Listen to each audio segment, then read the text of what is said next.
بے ہوش ہوتی ہے اس میں وہ 7 سال ہوگا کہ یہاں اس سال بھی 4 حفاظ کرام اپنے سینوں کو نور قرآن سے منور کر کے دستار فضیلت ان کے سروں پہ باندھی جائے. یہاں بھی مدرسہ قائم ہے اور وہاں مرکزی جامع مسجد میرپور میں جو اہل سنت کا عظیم مرکز ہے حضرت مفتی اعظم رحمۃ اللہ تعالیٰ علیہ نے قائم کیا. وہاں بھی درس و تدریس کا باز و تبلیغ کا تعلیم و ترقی ہر برس جتنے بھی وہ انداز ہیں آپ سبھی حضرات جانتے ہیں. تعمیرات کا سلسلہ بھی جاری ہے, تبلیغ و ارشاد کا سلسلہ بھی چل رہا ہے, درس و تدریس بھی اللہ کے فضل و کرم سے وہ مدرسہ بھی قائم ہے. اور یہاں چند سال قبل حضرت قاری صاحب نے یہاں اپنے اس آستانے پر کہ وہ بزرگ جنہوں نے ساری زندگی اللہ اور اس کے رسول صلی اللہ علیہ وسلم کے پیغام کو عام کیا, اگرچہ پہلے بھی مختلف ادوار میں یہاں مدرسہ قائم ہوتا رہا لیکن اس میں تسلسل باقی نہ رہا, پھر وہ تسلسل ٹوٹ جاتا, رحمت قائم نہ رہتا. اب کئی سالوں سے کم و بیش میرا خیال ہے 9-10 سال کا عرصہ کہ یہاں مدرسہ قائم ہوا اور اللہ کے فضل و کرم سے ایک تسلسل کے ساتھ جاری ہے. 2, 3, 4, 5, 6, 7 یا کم و بیش طلباء ہر سال نور قرآن سے اپنے سینوں کو منور کر رہے ہیں. بلند آواز سے کہیے سبحان اللہ. اور پھر یہ تعمیر مسجد کا سلسلہ میں اپنی بات کرتا ہوں. جب آغاز ہوا یہ بات تو ہوتی ہے کہ بھئی رب کے گھر رب خود ہی بناتا ہے, بے شک یہ ہم عام جگہوں پہ کہتے ہیں بھئی رب کے گھر رب خود ہی کرتا ہے. اور اس مقام کو اگر دیکھا جائے, میں تفصیلات میں نہیں جاتا, حالات و واقعات کا جائزہ لیتے ہوئے حقائق کو پیش نظر رکھتے ہوئے میں جو جملہ کہہ رہا ہوں وہ پورے حالات و واقعات اور حقائق کو پیش نظر رکھ کے کہہ رہا ہوں کہ یہ جو مسجد تعمیر ہوئی ہے یہ رب نے خود ہی تعمیر کروائی ہے, یہ رب نے خود تعمیر کی ہے. اور ان صاحبان مزار حضرت فقیہ الملت شیخ المشائخ حضرت لدنوی رحمۃ اللہ تعالیٰ علیہ, آپ کا وہ روحانی تصرف ہے کہ اتنے تھوڑے وقت میں اتنی خوبصورت اور اتنا بڑا کام کہ یہ 3 حصوں میں ہے. اس سے نیچے ایک بہت بڑا جہاں بیٹھے ہیں ایک بہت بڑا ہال ہے, اس کا بیسمنٹ اور پھر یہ اوپر, اس کے اوپر تیسری منزل. آپ جانتے ہیں مہنگائی تو ہمارے ملک میں رات کو اور ہوتی ہے, صبح بیداروں کو ریٹ اور ہوتے ہیں. رات کو کوئی چیز لے کے سوتا ہے نا ایک آدمی, صبح کو جب وہ بازار میں آتا ہے پھر ریٹ مختلف ہوتے ہیں. لیکن ان مہنگائی کے اخبار کے باوجود اللہ کے فضل و کرم سے یہ مسجد یہ ان حضرات کی کاوش ہے. حضرت الحاج حافظ محمد عبد المجید صاحب چشتی گولڈوی اور جناب الحاج جانشین مفتی اعظم سردادا پیر قاضی محمد عبد الرشید صاحب اخلاص میں اپنی کاوش ہے, کوشش ہے.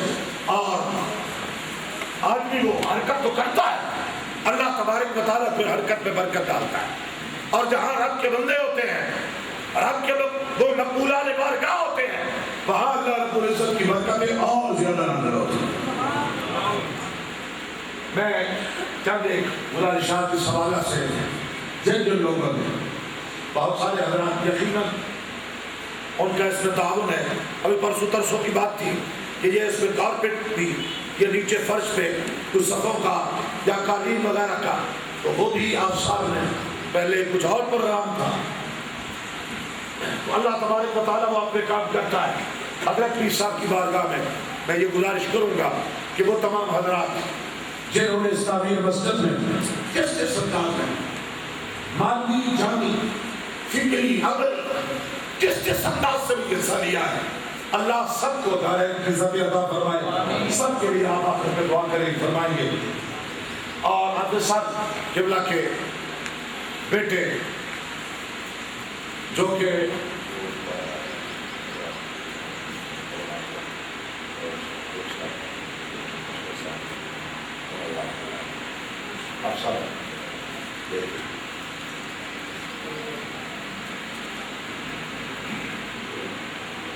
ہمارے مہمانان گرامی قدر مفکر اسلام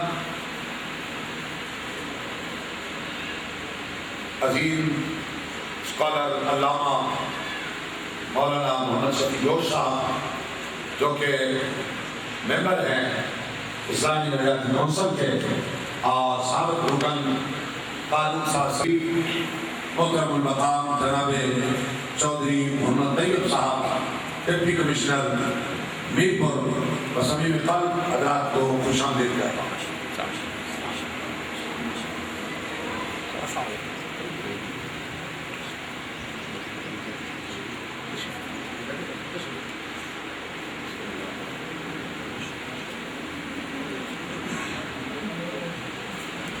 تو میں محترم المقام جناب چودھری محمد طیب صاحب ڈپٹی کمشنر میرپور آزاد کشمیر آپ کی تشریف فرما ہوئے بصمیم قلب خوش آمدید کہتا ہوں۔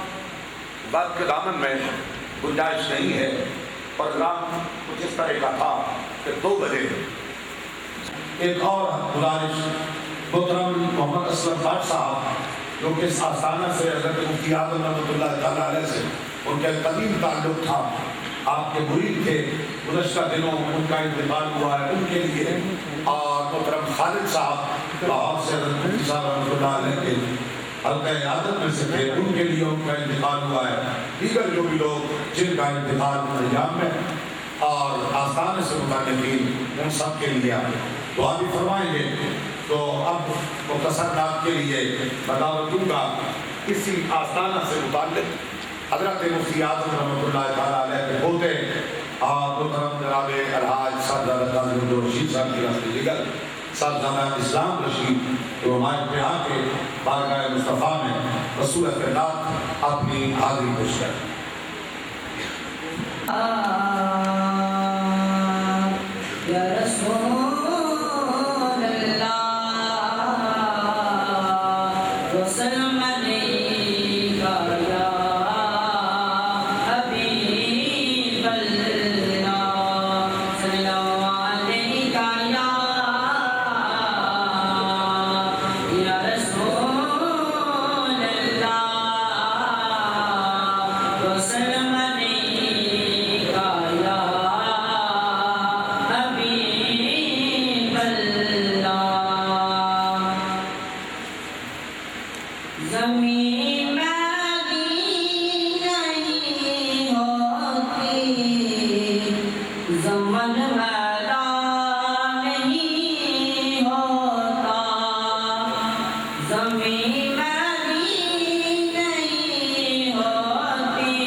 نبی کے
ہماری نعت خوان ہے تشریف لاتے ہیں. نعرہ تکبیر، نعرہ رسالت، عظمت و شان مصطفیٰ.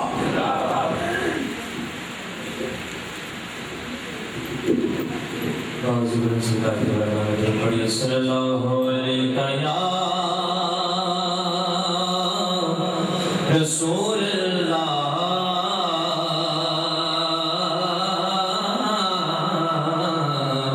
وسلم علیکہ یا حبیب اللہ. میری جھولی میں رہتے ہیں سدا ٹکڑے محمد کے. میری جھولی میں رہتے ہیں سدا ٹکڑے محمد کے. میری جھولی میں رہتے ہیں سدا ٹکڑے محمد کے. میری جھولی میں رہتے ہیں سدا ٹکڑے محمد کے. ازل سے پارا ہے یہ گدا ٹکڑے محمد کے. ٹکڑے محمد کے. میری جھولی میں رہتے ہیں سدا ٹکڑے محمد کے. اور پڑی ہے کیا مجھے شاہوں کے در سے جا کے مانگوں میں.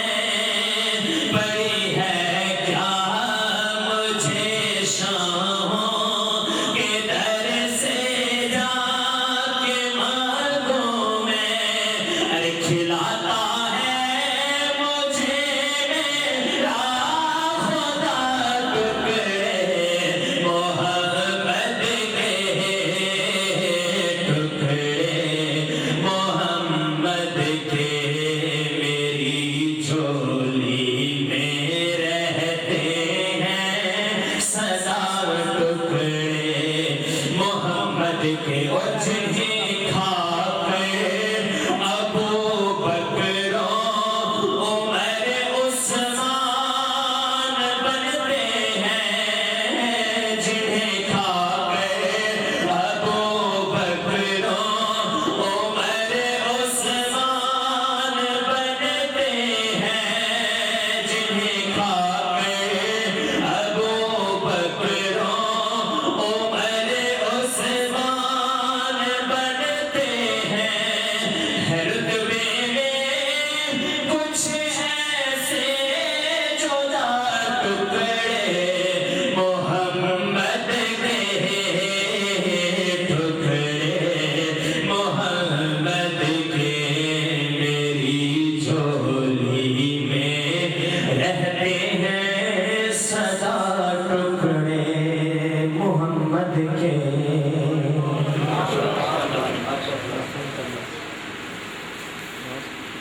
یقیناً آپ حضرات بھی معذور ہو رہے کیونکہ وقت ایک ایسی چیز ہے جس پہ نہ تو کسی کا کنٹرول ہوتا ہے اور یہ جب گزرنے پہ آتا ہے تو پھر پکڑائی بھی نہیں دیتا. اس لیے بہت سارے حضرات بہت سے حضرات علماء کرام یہاں علاقہ سے اور دیگر ہر بندے کی مصروفیات اپنی اپنی ہوتی ہیں. اس لیے ہم اس پروگرام کو تیزی سے چلائیں گے تو انتہائی عزت و تقریم کے لائق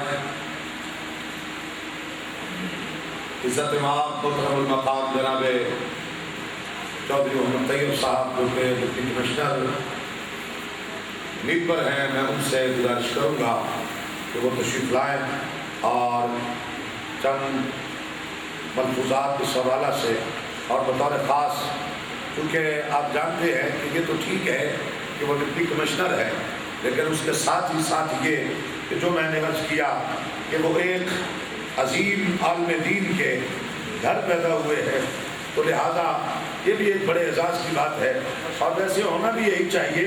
علماء کرام کو اس انداز سے نا اس انداز سے آنا چاہیے کہ وہ، اور پہلے تو یہی ہوا بھی کرتا کہ جو مسجد نبوی کا امام ہوتا وہی وقت کا خلیفہ فاروق سیدنا صدیق اکبر رضی اللہ تعالیٰ عنہ۔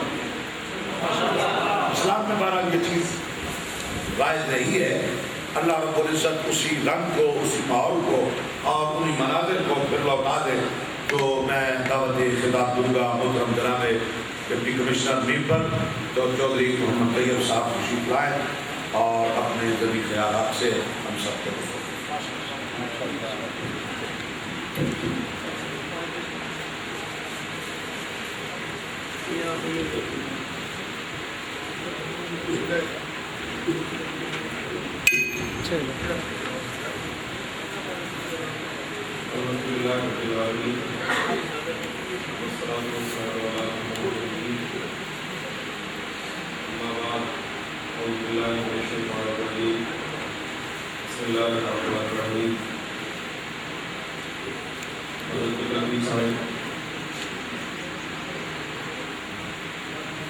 واجب احترام علماء کرام،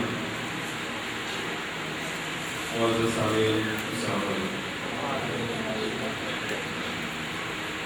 خوش قسمتی ہے کہ آج مجھے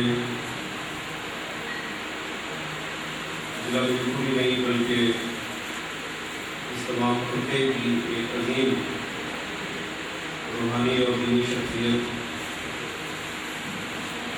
حضرت قبلہ مفتی عبدالحکیم علیہ الرحمہ کے اس مبارک کی زبردست تقریب میں شرکت کا موقع ملا۔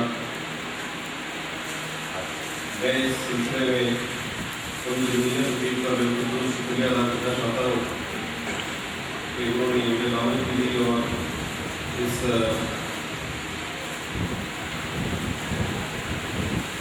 مقدس اور مبارک تقریب میں شرکت کرنے کا مجھے موقع دیا۔ حضرت قبلہ مفتی صاحب جن کی یاد میں آج کی تقریب کا انعقاد کیا گیا ہے، ان کی خدمات اس پورے خطے میں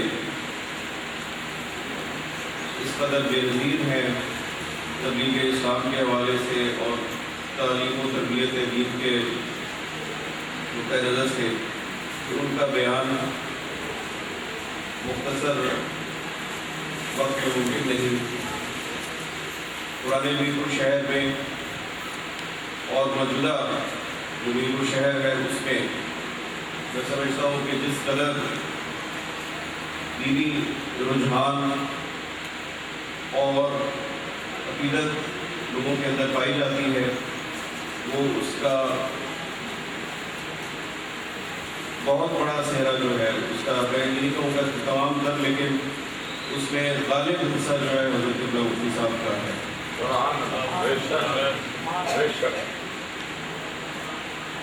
میں سمجھتا ہوں کہ یہاں پہ اس تقریب میں بہت ہی فاضل اور عالم شخصیات تشریف فرما ہیں اور ان کا بیان بھی ہوگا اور ہم قبلہ مفتی صاحب کے حوالے سے ان کا اظہار خیال بھی سننا چاہتے ہیں اور میری حاضری کا مقصد بھی یہی ہے، اور اس کے بعد قبلہ مفتی صاحب کا ارشادات بھی ہم سننا چاہیں گے۔ تو میں آپ کے اور کے درمیان زیادہ دیر حائل نہیں جانا چاہتا۔ میں دعا کرتا ہوں کہ اللہ تعالیٰ ہم سب کو نہ صرف دین اسلام کے طریقے پہ چلنے کا جذبہ اور موقع عطا فرمائے، اور ہمیں اس کے علاوہ قبلہ مفتی صاحب کے جو مشن ہے میرپور میں اس کو مکمل کرنے کا بھی ہمیں موقع عطا فرمائے۔ آمین۔ دعا علیہ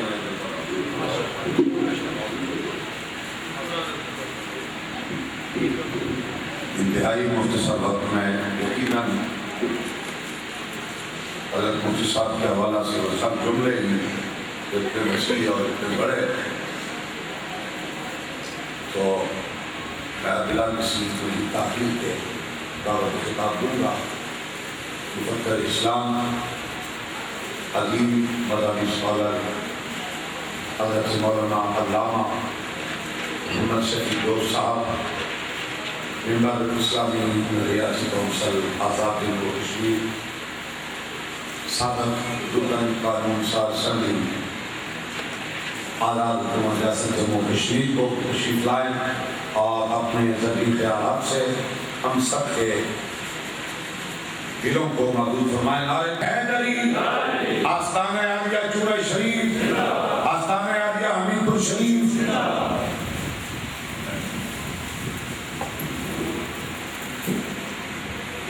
العالمین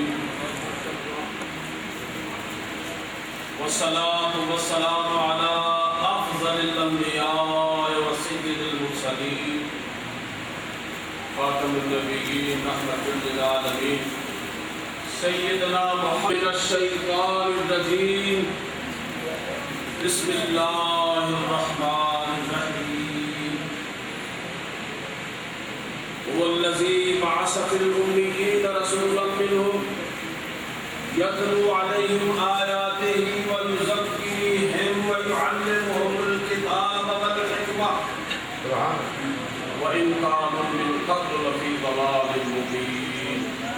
إن الله وملائكته يصلون على النبي يا أيها الذين آمنوا صلوا عليه وسلام على المرسلين والحمد لله رب العالمين. مجھے اچھی طرح احساس ہے کہ میں کسی جلسہ عام سے نہیں، کسی کانفرنس سے نہیں، بلکہ ایک ایسے آستانے میں حاضر ہوں جو میرے استاد محترم کا آستانہ ہے. یہ ایک شاگرد کا خطاب ہوگا جو اس نے اپنے استاد سے فیض پایا ہے. قابل تھا نار کے مجھے جنت ہوئی نصیب، اس در کی حاضری سے میری قسمت بدل گئی.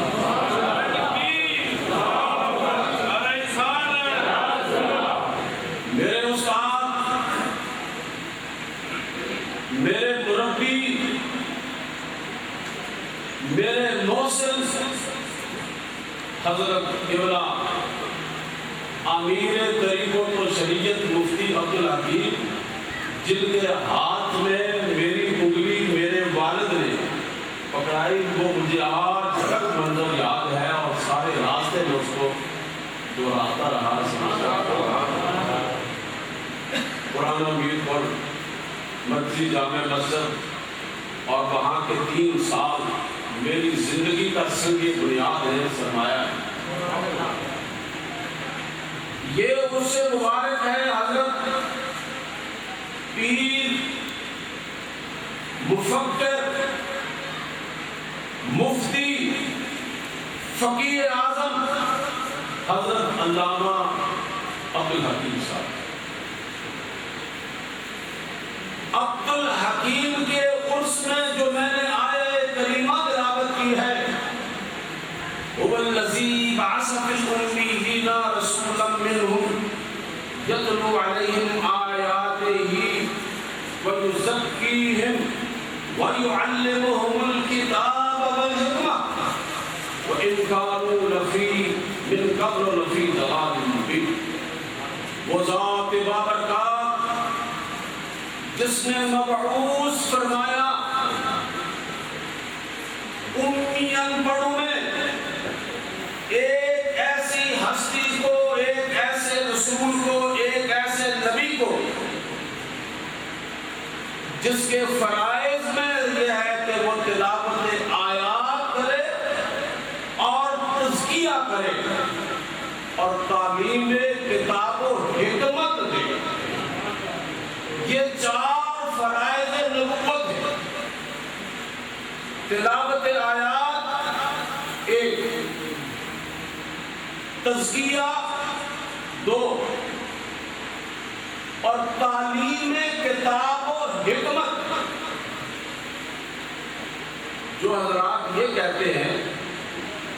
کہ قرآن پڑھنا مقصد کے لیے ہے، قرآن پڑھنا عمل کے لیے ہے، میں ان کی خدمت میں عرض کروں گا کہ فرائض نبوت میں جو 4 چیزیں ہیں اس میں تلاوت آیات بذات خود ایک مقصد ہے، اور تعلیم کتاب دوسرا مقصد ہے، تزکیہ نفس تیسرا مقصد ہے، اور حکمت کا فروغ چوتھا مقصد ہے۔ ہر کتاب پڑھی اور سمجھی جاتی ہے، مگر یہ کتاب نہیں، یہ ام الکتاب ہے، یہ الکتاب ہے۔ الکتاب اور ام الکتاب جس کو قرآن کہتے ہیں، اس کی تلاوت بذات خود ایک مقصد ہے۔ سمجھ آئے نہ آئے، قرآن کو دیکھنا،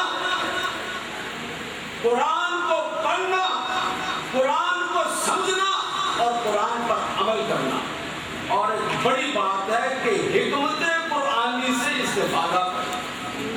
یہ کتاب حکیم ہے۔ ہم کتنے خوش نصیب ہیں کہ ہمارا رب رحمان و رحیم و حکیم،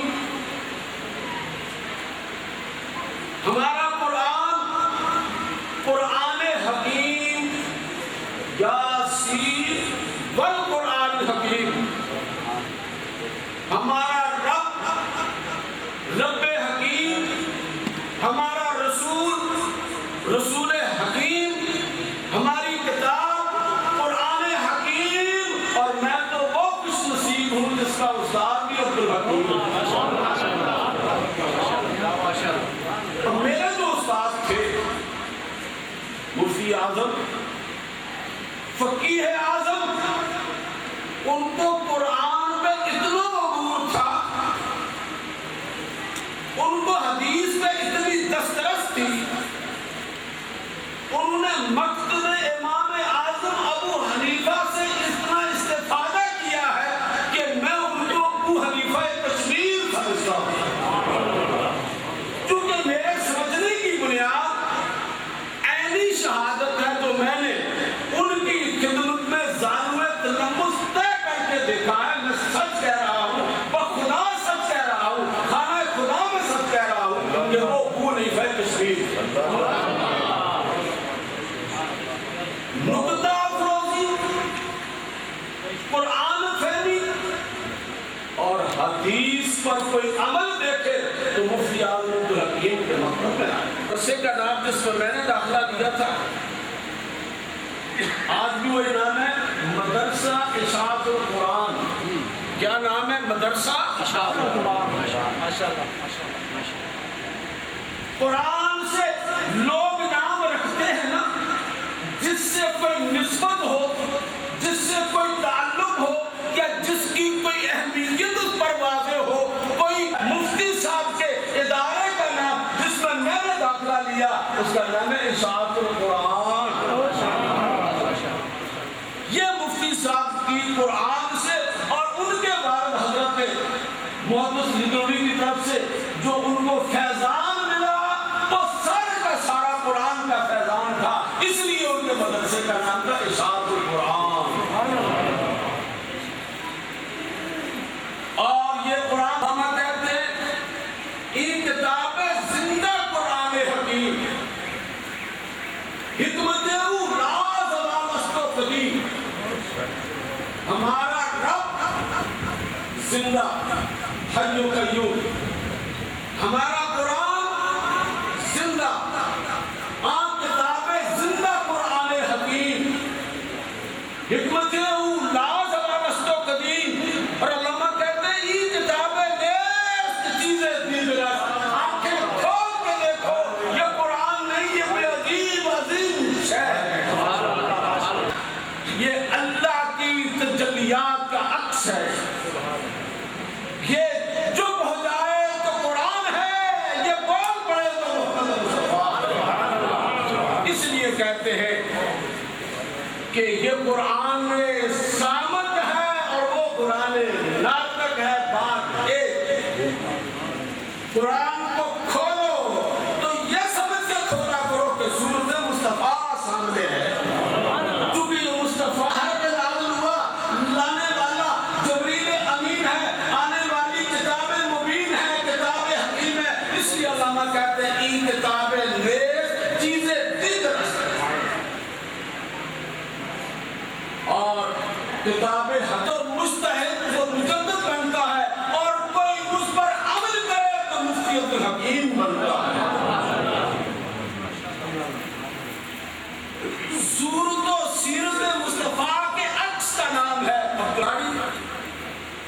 امامہ سر پہ تیجان العرب، عرب کا تاج، چلتی پھرتی سنت مصطفیٰ کا ناجی سے نسبت اتنی مستحکم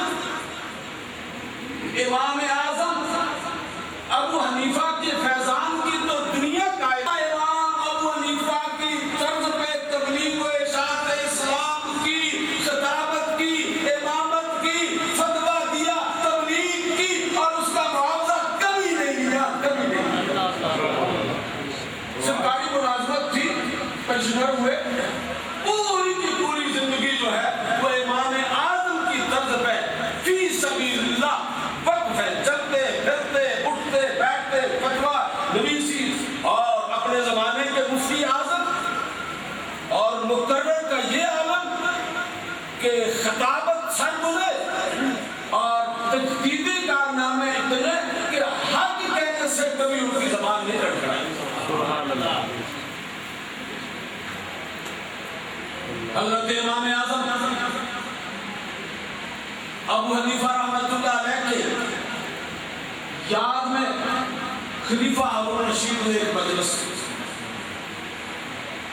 اور قاضی القضات حضرت امام ابو یوسف کو تو ان کو کانپتے اور لرزتے ہوئے دیکھا گیا۔ راوی کہتا ہے کہ امام ابو یوسف نے فرمایا خلیفہ کا حکم ہے تو میں کھڑا ہوا ہوں، وگرنہ جس کی شان میں، جس کی یاد میں، جس کی زندگی کا میں نے کچھ کہنا ہے اس کے بارے میں سوچوں، میں اتنا غرق ہو گیا ہوں کہ سوچتا ہوں کہ میں امام اعظم کی زندگی کہاں سے شروع کروں۔ تو فرماتے ہیں مجھے اتنا یاد ہے کہ میں بہت غریب گھر میں تھا، گھر میں کچھ پکتا نہیں تھا، ماں نے ابو حنیفہ کے سپرد کر دیا۔ فرماتے مجھے کھانا بھی ملتا تھا، لباس بھی ملتا تھا، درس بھی ملتا تھا۔ اور مفتی اعظم کے گھر کا یہ ہم نے دیکھا، وادی بنا سے آئے، کھانا بھی ملتا تھا، کپڑے بھی ملتے تھے، اور گھر میں آنے جانے کے کرائے بھی ملتے تھے۔ امام ابو یوسف فرماتے ہیں کہ کچھ عرصہ میں نہ آیا تو ایک دن حضرت امام اعظم میرے گھر میں آ گئے۔ میری ماں سے پوچھا بچہ میرا حاضر ہے درس سے، دیکھا نہیں گیا۔ ماں نے کہا اچھا مجھے تو پتا نہیں۔ جب بچے سے پوچھا گیا تو اس نے کہا جناب میں 3 دن سے واقعی غیر حاضر ہوں، اور غیر حاضر ہونے کی وجہ یہ ہے کہ 3 دن پہلے جب میں درس سے فارغ ہو کے آیا میری جوتی ٹوٹی ہوئی تھی، میں نے بغداد کے چوک میں بیٹھے موچی سے کہا کہ ذرا میری جوتی کے ٹانکے لگا دو۔ اس نے کہا 1 درم لاؤ۔ میں نے کہا کہ درم تو میرے پاس نہیں ہے، میں طالب علم مسافر ہوں، ابو حنیفہ کے درس میں پڑھتا ہوں، مجھے ٹانکے لگا دو، میری جوتی کی گنڈائی کر دو، اور میں تمہیں آج کے درس میں بیان کیے ہوئے 1-2 نقطے سنا دیتا ہوں، اگر ذوق علم رکھتے ہو تو کیا دوالیاں ہیں۔ جن کا مجھے کوئی درم دینا، مجھے کوئی نقطے کی فتوے کی ضرورت نہیں، درم لاؤ، جوتی کو لاؤ اور گھر کو لاؤ۔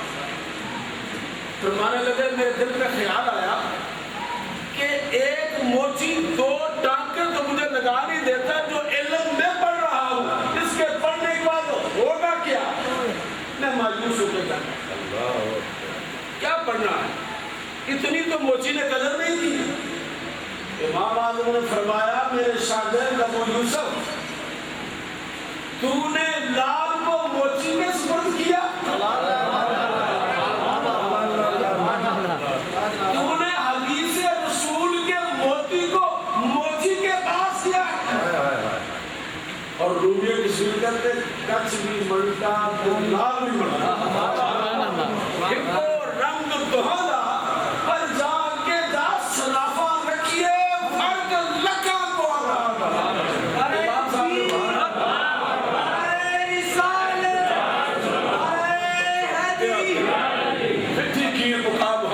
فرمانا لگے ابو یوسف واپس درس میں آ جاؤ،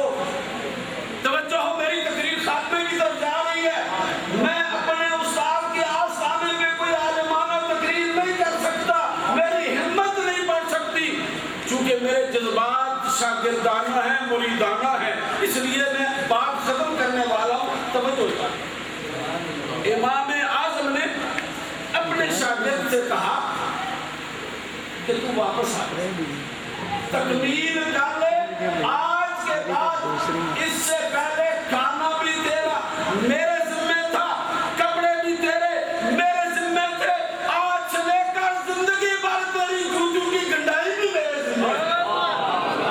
تو واپس آ اور تکمیل علم کر لے، پھر اس علم کے موتی کبھی کسی قدردان کے سامنے رکھنا، میں ہوں نہ ہوں مجھے یاد ضرور کرنا۔ امام یوسف نے تکمیل کر لی، امام صاحب اللہ کو پیارے ہو گئے، بات آئی گئی ہو گئی، خلیفۃ المسلمین کو کوئی مسئلہ پڑ گیا کہ زبیدہ کے ساتھ کوئی اختلاف ہوا، کوئی قسم اٹھائی گئی، شبہ پڑا کہ طلاق بالکنایہ ہو گئی ہے کہ نہیں ہوئی، فتویٰ جا کے پڑا قاضی القضات کے پاس، ہارون الرشید و زبیدہ، مسئلہ حل ہو گیا، بادشاہ نے الگ اور زبیدہ نے الگ، جو انعامات سے نوازا تو ان کی ایک کتار ابھی خزانے سے جاری نہیں ہوئی تھی تو دوسری امام صاحب کے گھر میں تھی اور امام یوسف کی آنکھوں میں آنسو کی لڑی تھی۔ اچھا امام صاحب اتنی بڑا انعام، خلیفۃ المسلمین کا انبار اور آپ رو رہے ہیں، فرمایا میں اس کی خوشی میں نہیں رو رہا، مجھے اپنے استاد کی بات یاد آ رہی ہے، میرے خزانے سے موتی کے علم کے موتی چننے والوں کوئی قدردان ملا تو تم یاد کرو گے۔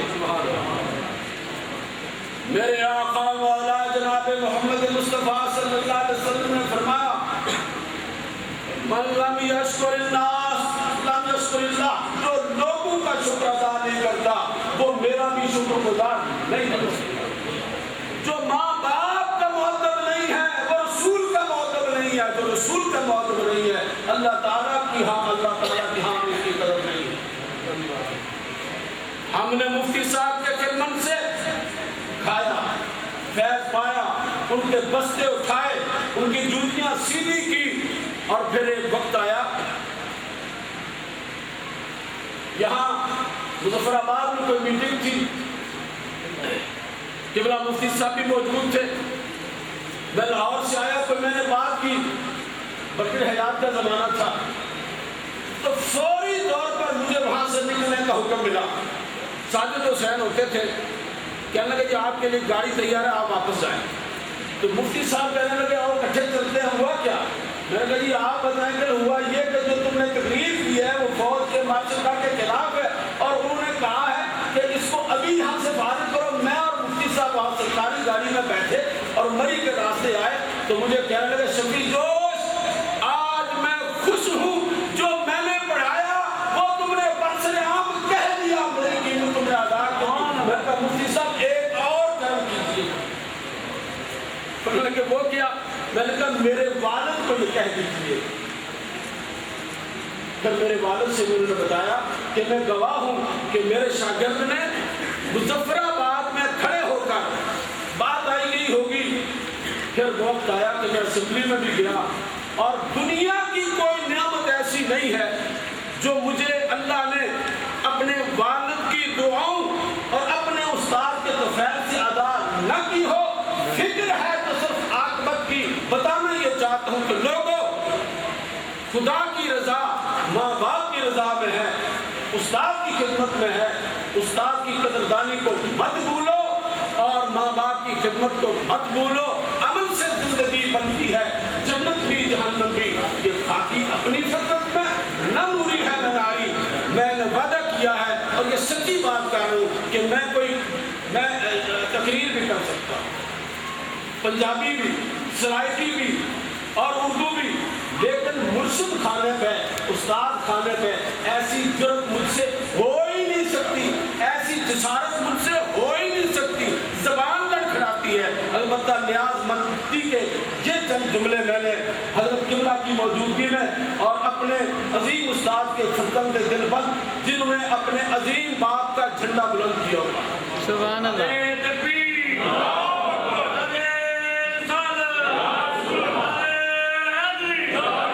میں بڑا مطمئن بھی ہوں اور بڑا خوش بھی ہوں، اور قاضی صاحب گواہ ہیں کہ میں جب بھی میر پور سے گزرتا ہوں تو ان کی خدمت میں حاضری دیے بغیر کبھی نہیں گیا، اور یہ یاد کرا کے جاتا ہوں کہ حضرت گزرا ہوں قدم بوسی کے لیے آیا ہوں، کیونکہ اس در کی، اس درسگاہ کی، یاد رکھو پیر طریقت ہو، پیر خانے میں خانے بتھیرے ہیں، لیکن علم و معرفت کوئی درسگاہ ہو تو ابو حنیفہ کی نسبت والے وہاں جٹتے ہیں۔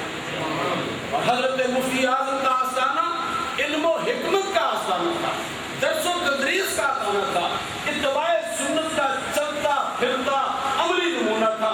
اللہ تعالیٰ مرحوم کے درجات بلند فرمائے اور ان کے وارثان کو ان کے نقش قدم پر چلنے کی توفیق عطا فرمائے اور مجھ شاگرد کی حاضری پورے آداب کے ساتھ قبول فرمائے۔ وآخر دعوانا ان الحمد للہ رب العالمین۔ اور آپ کی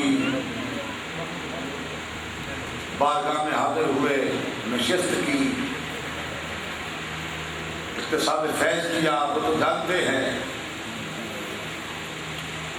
لیکن اگر میں یہ کہوں تو بیگانہ ہوگا۔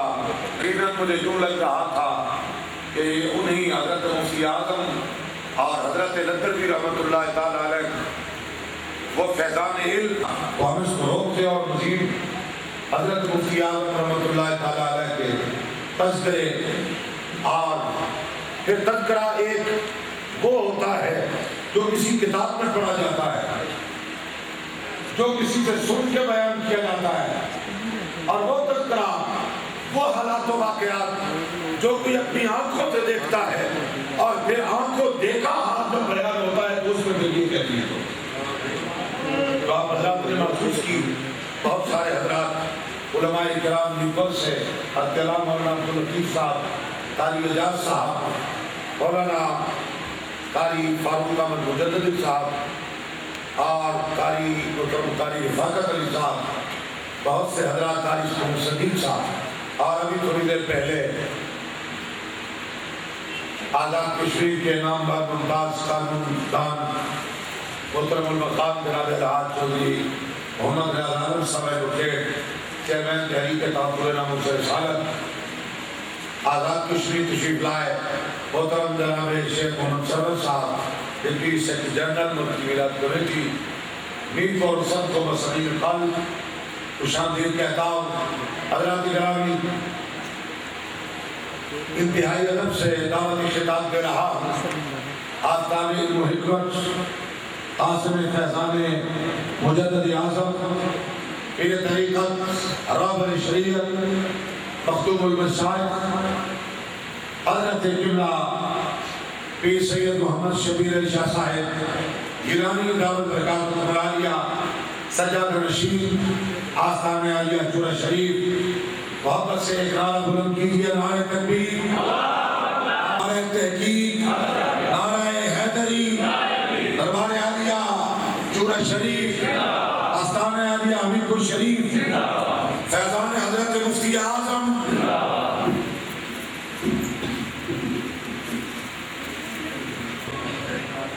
واجب احترام سب احترام ساتھیوں، سب سے پہلے میں دل کی اتھاہ گہرائی سے مفتی بن مفتی قاضی محمد عبدالرشید صاحب کو اور ساتھ میرے بہت پرانے بچپن کے ساتھی حافظ عبدالمجید صاحب کو دل کی اتھاہ گہرائی سے مبارکباد پیش کرتا ہوں کہ اتنے قلیل وقت میں تقریباً 1.5 سال سے کچھ کم ہے، وقت 1.5 سال پورا نہیں ہوا۔ اللہ تعالیٰ ان کو ہمت دے، توفیق دے۔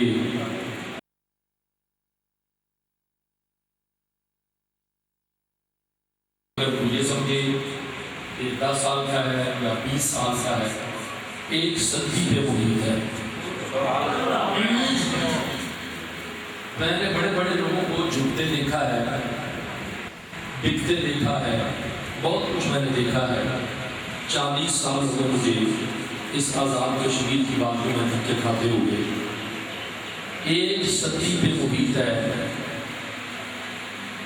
بابا جی چوراہی رحمۃ اللہ علیہ کے خلیفہ اول، بات ذرا تھوڑی سی لمبی ہے، وقت کا دامن تنگ ہے، اگر ایک تعلق بتا رہا آپ کو، حضرت خواجہ ہادی نامدار رحمۃ اللہ علیہ اور آپ کی مسافت سے دربار چورا شریف پہنچنے والے حضرت خواجہ خان عالم تاجدار باولی شریف، جو بابا جی صاحب کو تیرا وادی کوٹ سے چورا شریف لا کے آباد کرنے کے باعث بنے۔ 1877 میں چورا شریف کی موجودہ بستی آباد ہوئی۔ ایک سلسلہ چلا اور باولی شریف کا جتنا طریقت کا فیض تھا، خزانہ تھا، وہ حضرت پیر غلام محی الدین رحمۃ اللہ علیہ کے راستے سے مفتی اعظم کشمیر حضور قبلہ عالم پیر محمد عبد اللہ نقشبندی مجددی لدڑوی کے دامن میں آئے، اور اس وقت کشمیر میں یہ حالت تھی کہ نماز پڑھنی تو درکنار، آزاد دینی تو درکنار، بلند آواز سے کلمہ پڑھنا بھی بڑا مشکل تھا۔ اور اس کے ساتھ پھر سب سے بڑی دوسری بات یہ، جو اکثر لوگ کہتے ہوئے ہچکچاتے ہیں، اس میں ہچکچانا نہیں چاہیے۔ اس وقت مسلک حقہ کی اگر کسی نے آبیاری کی تو وہ مفتی محمد عبداللہ لدڑوی تھے، اور اس وقت آل انڈیا دور میں ایک کا انتقال ہوا تو وصیت یہ کی کہ خانقاہ کی ذمہ داری مسند سجادگی مفتی پیر محمد عبداللہ لدڑوی کے سپرد کی جائے۔ یہ بات حقائق پر مبنی ہے، اس میں کوئی نہ تو ملامت سازی ہے، نہ اس میں کوئی چیز اپنے سے شامل کر رہا ہے، مگر اس مرد درویش کامل صوفی ایک عاشق رسول چلتی پھرتی قرآن کی تفسیر ہاتھ باندھ کے عرض کی، اس درگاہ کی جھاڑو کشی تو میں قبول کر لوں گا، مگر مسند سجادگی جو ہے یہ میرے پاس کا روز نہیں ہے۔ ہاں، ہر 15 دن کے بعد آ کے اپنے پیر کے آستانے پہ میں جھاڑو کشی ضرور کروں۔ تا حیات یہ بات ہوا ہے جس سے میں نے مفتی صاحب سے تصدیق کروائی تھی اس بات۔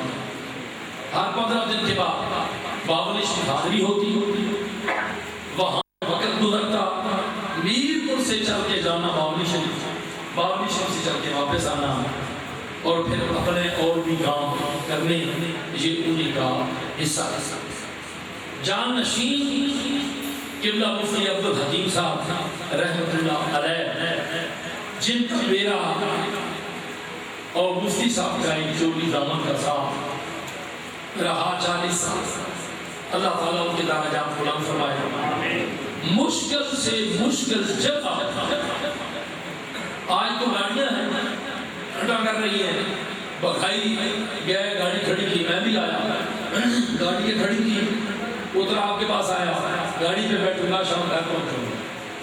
وہ مشکل دشوار گزار علاقے جن میں جانا بہت مشکل تھا، کوئی جا نہیں سکتا، وہاں پہ بھی مفتی صاحب کی خدمت میں عرض کی تو مفتی صاحب وہاں بھی پہنچے، اللہ کے کلام کا درس دیا اور عشق مصطفیٰ کا درس دیا، اور سنت رسول کا وہ پیکر،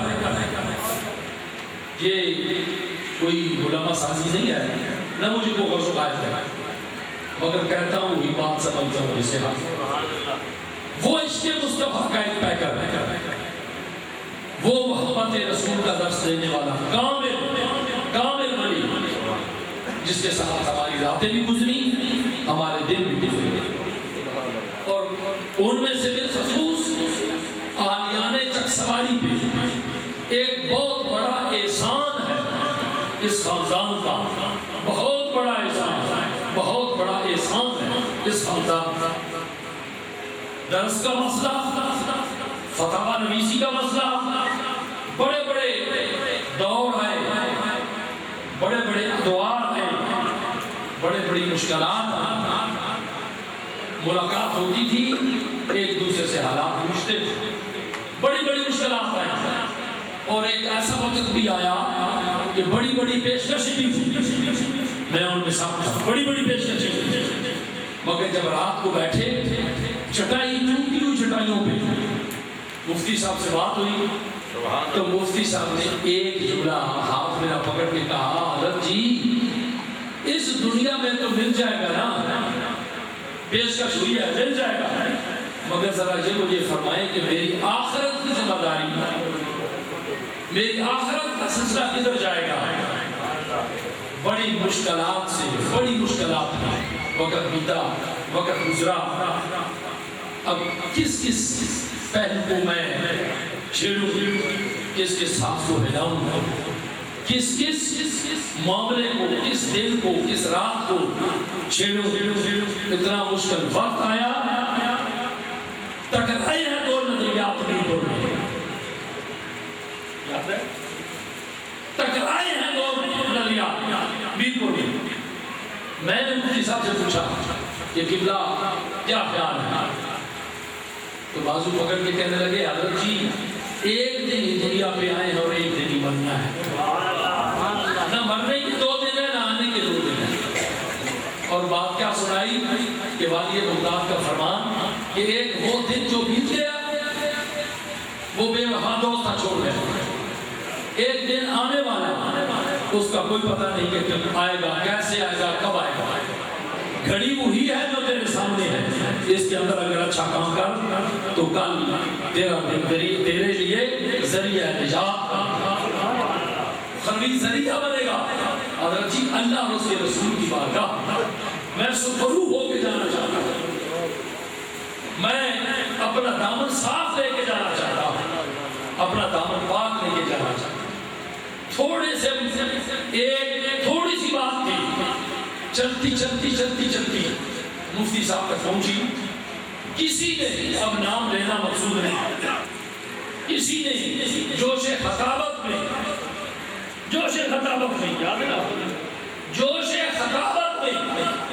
قرآن کریم کی مثال دے دی یا اس کتاب کو